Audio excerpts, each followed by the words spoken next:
Assalomu alaykum qadrli tomoshabinlar. Bugun siz bilan shunday muhim mavzuda gaplashamizki, bu ma'lumot har birimiz uchun, ayniqsa aziz nafaqaxo'rlarimiz uchun hayotiy ahamiyatga ega. Men bilaman. Hozir sizning ko'plaringizni Irmaydan nimalar o'zgaradi degan savol qiynayapti. O'zgarishlar shunday kattaki, ularni har bir nafaqaxo'r puxta bilishi shart. Bu shunchaki mayda-chuydalar emas, balki sizning moliyaviy barqarorligingiz, ertangi kuningizga bevosita ta'sir qiladigan global yangiliklardir. Shuning uchun hoziroq videoga like bosing va kanalimizga obuna bo'lishni unutmang. Chunki siz hozir eshitadigan ma'lumotlar beqiyosdir. Biz hozirgacha ko'rib chiqmagan. Chuqur tahlil talab qiladigan jihatlarga to'xtalamiz. Muammoning mohiyati xo'sh, avval qanday edi va endi nimalar o'zgaryapti oldinlari. Nafaqa tizimida o'zgarishlar odatda yil oxirida yoki hukumatning alohida farmonlari asosida amalga oshirilar edi. Ko'pincha bu o'zgarishlar faqat nafaqaning minimal miqdoriga yoki yoshga bog'liq me'yorlarga tegishli bo'lib, nafaqa hisoblashning butun tizimiga jiddiy ta'sir ko'rsatmasdi. Nafaqaxo'rlar o'z nafaqalarini aksariyat hollarda pochta orqali yoki shaxsan bank kassasidan naqd pulda olishardi.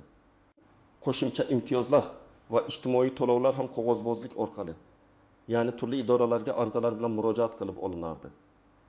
Ma'lumotlar bazalari har doim ham o'zaro integratsiyalanmagan. Bu esa ba'zan ortiqcha ovoragarchiliklarga olib kelardi. Endilikda Irmaydan boshlab butun tizimda tub burilish yuz beradi. Bu shunchaki kosmetik o'zgarishlar emas, balki nafaqa tizimining to'laqonli modernizatsiyasi. Raqamlashtirishga o'tish va ijtimoiy himoya mexanizmlarini optimallashtirishga qaratilgan qadamdir. 3 ta asosiy yo'nalish bo'yicha katta o'zgarishlar kutilmoqda.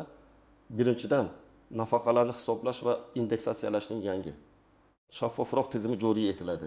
Ikkinchidan, ijtimoiy yordamni taqsimlashda raqamli ijtimoiy karta konsepsiyasi hayotga tatbiq etiladi.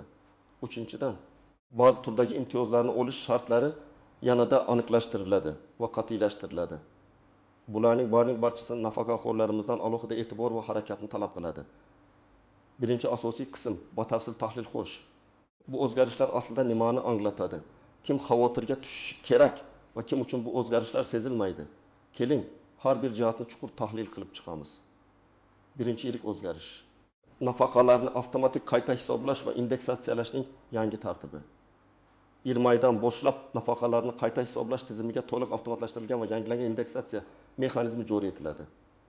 Bu degani, endi nafaqalar yil davomida inflyatsiya darajasi va o'rtacha ish haqi o'sishi kabi makroiqtisodiy ko'rsatkichlarga bog'liq holda muntazam ravishda, avtomatik ravishda qayta ko'rib chiqiladi.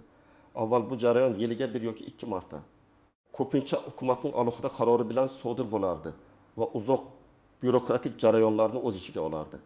Endi esa ma'lumotlar bazalari o'zaro bog'langan bo'lib, har chorakda yoki yarim yilda bir marta aniq muddat hali belgilanadi, markazlashtirilgan tarzda o'tkaziladi. Kim uchun bu muhim? Birinchi navbatda minimal nafaqa oladiganlar va nafaqa miqdori uzoq vaqt davomida o'zgarmay qolganlar uchun. Masalan, tasavvur qiling, siz 20 yildan beri nafaqadasiz va o'tgan yillarda sizning nafaqa miqdoringiz faqat minimal o'zgarishlarga uchragan. Mamlakatda esa narx-navo, turmush darajasi sezilarli darajada o'zgargan. Yangi tizim aynan siz kabi insonlarning nafaqasini real inflyatsiya darajasiga mos ravishda oshirishga qaratilgan. Misol uchun, agar o'tgan chorakda inflyatsiya darajasi 3% ni tashkil etgan bo'lsa, sizning nafaqangiz ham shu foizga avtomatik ravishda oshiriladi. Bu albatta hayot sifatini yaxshilashga xizmat qiladi. Chunki nafaqa qadrsizlanishining oldi olinadi.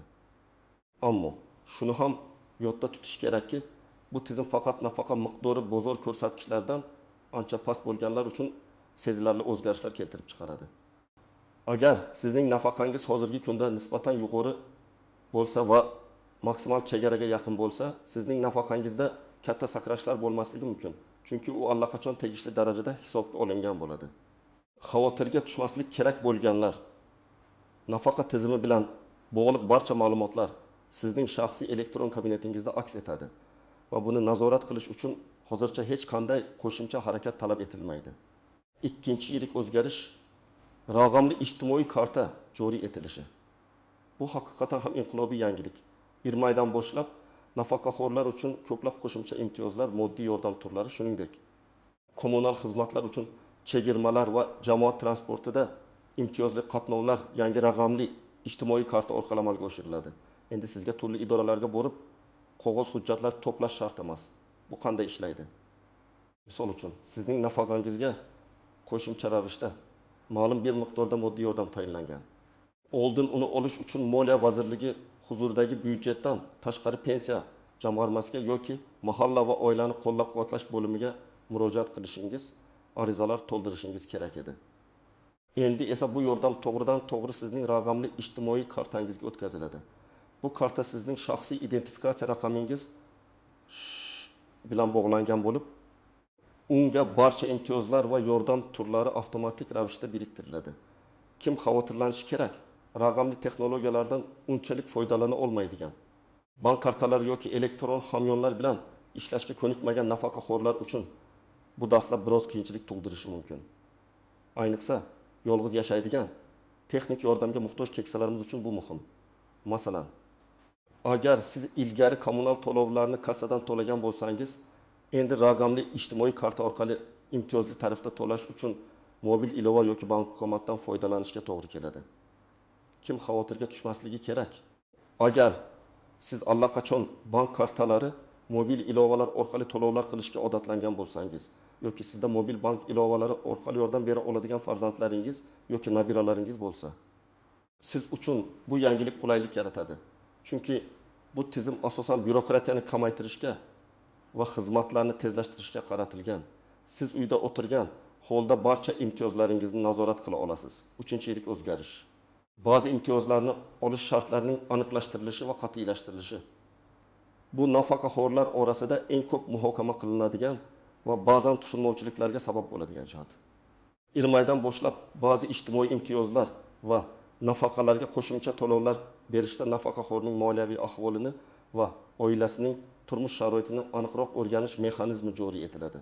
Bu degani, endi faqat yosh yoki nogironlik holati emas, balki shaxsning real ehtiyoji ham hisobga olinadi. Misol uchun, o'tgan yillarda nogironlik bo'lgan shaxslarga beriladigan ba'zi qo'shimcha to'lovlar ularning moliyaviy holatidan qat'iy nazar ma'lum bir tartibda berilar edi. Endi esa bu turdagi yordamni olish uchun oilaning daromadlari, mulkining mavjudligi va boshqa ijtimoiy iqtisodiy ko'rsatkichlar ham baholanadi. Tasavvur qiling. Sizga og'ir kasallik tufayli qo'shimcha moddiy yordam ajratilgan. Agar sizning qaramog'ingizda ishlaydigan va yuqori daromadga ega farzandlaringiz bo'lsa yoki sizda qimmatbaho mulk, masalan, 2 ta kvartira yoki yangi avtomobil mavjud bo'lsa, sizga qo'shimcha yordam ajratilmasligi yoki uning miqdori kamaytirilishi mumkin. Bu tizim resurslarni haqiqatan ham muhtoj bo'lganlarga yo'naltirishga qaratilgan. Kim xavotirga tushishi kerak? Agar siz ilgari daromadingizdan qat'iy nazar qo'shimcha imtiyozlardan foydalanib kelgan bo'lsangiz va sizning real moliyaviy ahvolingiz bu imtiyozga ehtiyoj sezmaydigan darajada yaxshi bo'lsa, sizda muammolar paydo bo'lishi mumkin. Sizning hujjatlaringiz va moliyaviy ma'lumotlaringiz yanada chuqurroq tekshiriladi. Kim xavotirga tushmasligi kerak? Agar siz haqiqatan ham yolg'iz, kam ta'minlangan yoki moliyaviy qiyinchiliklarga duch kelayotgan nafaqaxo'r bo'lsangiz, bu o'zgarishlar sizning foydangizga ishlaydi. Chunki resurslar aynan siz kabi insonlarga yo'naltiriladi va bu imtiyozlarni olishingiz yanada osonlashadi. Chunki tizim endi sizning haqiqiy ehtiyojingizni yanada aniqroq aniqlay oladi. Sizda qandaydir maxfiy daromadlar yoki yashirin mulk bo'lmasa, tashvishlanishga hojat yo'q. Ikkinchi asosiy qism istisnolar. Qaltis jihatlar va noaniq nuanslar har qanday yangi tizimda bo'lgani kabi, bu o'zgarishlar ham o'ziga xos istisnolarga, kutilmagan qiyinchiliklarga va dastlab tushunarsiz bo'lishi mumkin bo'lgan jihatlarga ega. Keling, bularni batafsil ko'rib chiqamiz. Istisnolar ba'zi bir toifadagi nafaqaxo'rlar uchun yangi qoidalar to'g'ridan-to'g'ri qo'llanilmasligi mumkin. Masalan, urush faxriylari, Chernobil fojiasi oqibatlarini bartaraf etishda ishtirok etgan shaxslar yoki oliy darajadagi davlat mukofotlari sohiblari uchun ba'zi imtiyozlar o'zgarmasdan qolishi yoki ularga alohida tartibda qo'shimcha yordam ko'rsatilishi mumkin. Hukumat bu toifadagi fuqarolarimizni har doim alohida e'tibor va himoya ostida ushlab kelgan. Bunday holatlarda ularning ijtimoiy kartalari yoki qo'shimcha to'lovlari tizimdagi umumiy indeksatsiyadan yuqoriroq darajada hisoblanishi mumkin. Ammo shuni yodda tutish kerakki, raqamli ijtimoiy karta baribir ularga ham joriy etiladi. Chunki bu tizim barcha imtiyozlarni markazlashtirish va shaffoflikni ta'minlashga qaratilgan. Qaltis jihatlar eng katta qaltis jihat bu raqamli texnologiyalarga moslashish bilan bog'liq. Ko'pgina keksalar mobil telefonlardan yoki internetdan foydalanishda qiynalishadi. Raqamli ijtimoiy karta tizimi joriy etilishi bilan barcha ma'lumotlar elektron tarzda taqdim etiladi. Tasavvur qiling, siz Sakumi yoshli buyisiz, hech qachon smartfon ishlatmagansiz.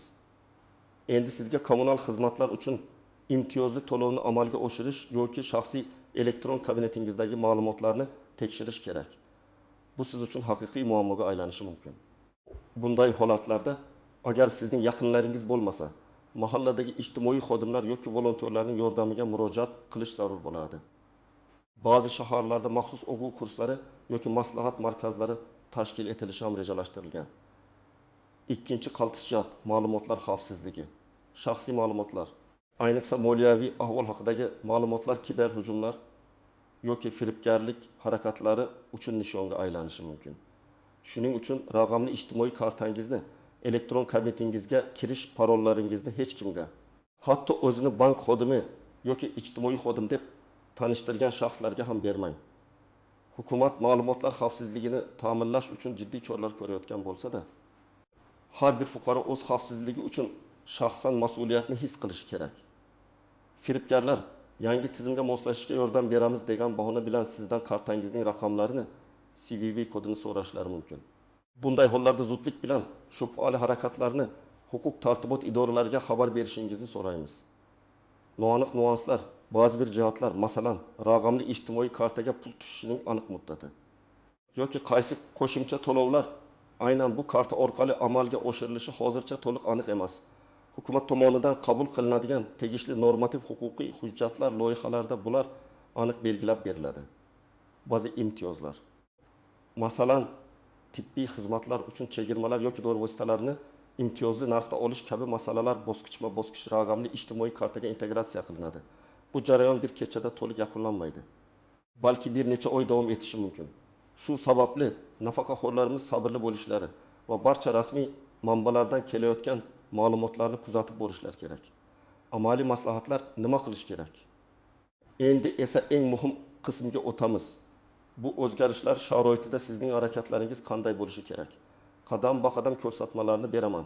Diqqat bilan tinglang. Birinchi qadam: raqamli ijtimoiy kartaga murojaat qilish va uni faollashtirish. 20 oydan boshlab har bir nafaqaxo'r raqamli ijtimoiy kartaga ega bo'lishi shart. Uni olish uchun siz o'zingizga yaqin bo'lgan davlat xizmatlari markaziga DXga murojaat qilishingiz kerak. Yoki agar sizda internetdan foydalanish imkoniyati bo'lsa, yagona interaktiv davlat xizmatlari portali MyPo9 orqali onlayn ariza topshirishingiz mumkin. Sizdan talab qilinadigan hujjatlar: 1. Pasport yoki ID karta, nafaqaxo'rlik guvohnomasi, OTI, jismoniy shaxsning shaxsiy identifikatsiya raqami haqidagi ma'lumot. Bu pasportingizda ko'rsatilgan bo'ladi. Ariza topshirgandan so'ng sizga karta beriladi. Bu karta sizning bank kartangizga o'xshash bo'ladi, lekin uning asosiy vazifasi nafaqalar va ijtimoiy imtiyozlarni qabul qilishdir. Kartani olgandan so'ng uni faollashtirish uchun bankomat orqali birinchi operatsiyani, masalan, balansni tekshirish amalga oshirishingiz kerak bo'ladi. Agar qiyinchilikka duch kelsangiz, bank xodimlari sizga yordam berishga majbur.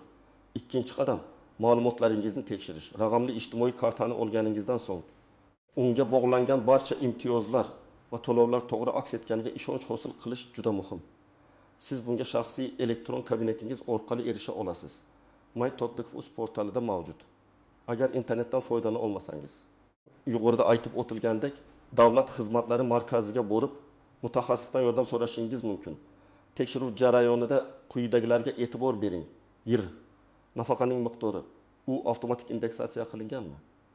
Qo'shimcha imtiyozlar, sizga ilgari berilgan barcha imtiyozlar, kommunal to'lovlarga chegirmalar, jamoat transporti imtiyozlar moddiy yordam kartaga o'tkazilganmi? Shaxsiy ma'lumotlar, ism sharifingiz, tug'ilgan sanangiz kabi ma'lumotlar to'g'rimi? Agar qandaydir nomuvofiqliklar topilsa, darhol davlat xizmatlari markaziga yoki pensiya jamg'armasining hududiy bo'limiga murojaat qiling. Sizning arizangizni ko'rib chiqish va xatoliklarni tuzatish ular zimmasidagi vazifa. 3-qadam: moliyaviy ahvolingizni hujjatlashtirish agar talab etilsa. Agar siz qo'shimcha moddiy yordam yoki ba'zi imtiyozlarga da'vogar bo'lsangiz, Lekin sizning oilangizning daromadlari yoki mol mulkingiz haqida pensiya jamg'armasida yetarli ma'lumotlar bo'lmasa, sizdan qo'shimcha hujjatlar talab qilinishi mumkin. Bu bank hisob varaqlaridan ko'chirmalar, mulkchilikka oid guvohnomalar yoki oila a'zolarining daromadlari haqidagi ma'lumotlar bo'lishi mumkin. Bu hujjatlarni qanday yig'ish kerak? 1. Bankdan oxirgi 6 yoki 12 oylik bank hisob varaqlaringiz bo'yicha ko'chirma oling. 2. Kadastr agentligidan o'zingiz va oila a'zolaringiz nomida ro'yxatdan o'tgan mulklar haqida ma'lumotnoma oling. 3. Ish joyidan.